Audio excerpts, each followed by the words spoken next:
I answered the call with my back to the window. Her voice was calm.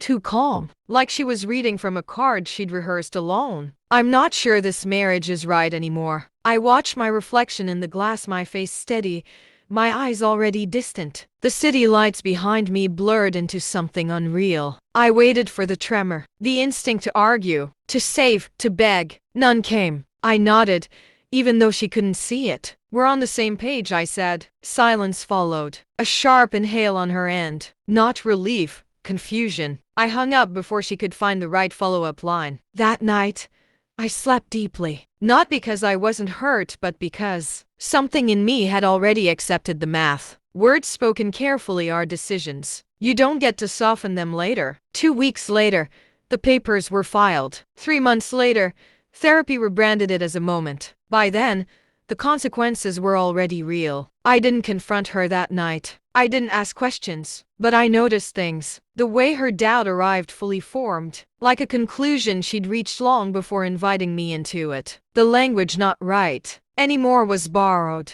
polished, as if someone else had helped her rehearse. Dissatisfaction. She moved through the house lighter after the call, less conflicted, like someone who'd finally stopped lying, just not to the right person. I replayed the past year with forensic attention. Late work dinners that ended in silence. Therapy suggestions that always framed me as something she was growing past. Her sudden fluency in emotional vocabulary she'd never cared to learn with me. I told myself it could still be existential doubt. Marriage fatigue. A crisis. But doubt doesn't make you glow. Guilt does. Relief does. And anticipation does most of all. I didn't search her phone right away. That would have been sloppy, emotional. Instead, I observed patterns, timing, the rhythm of absence. I pulled phone records, not messages, just metadata. Numbers repeated themselves when humans tried to hide. I watched her reactions when certain names came up casually in conversation. I scheduled a consultation with a lawyer before. I scheduled another therapy session. At night, while she slept, I lay awake mapping possibilities, not outcome strategies. The mind becomes very efficient when it accepts betrayal as probable. Then I found the calendar entry, not explicit, just a recurring block labeled reset. Every Thursday, same time, same place. I drove by once, parked across the street, didn't go in. I didn't need visuals yet. I needed certainty. So I waited. The truth arrived quietly, like most devastating things do. An email forwarded to a shared account she'd forgotten existed. A logistical thread. No romance.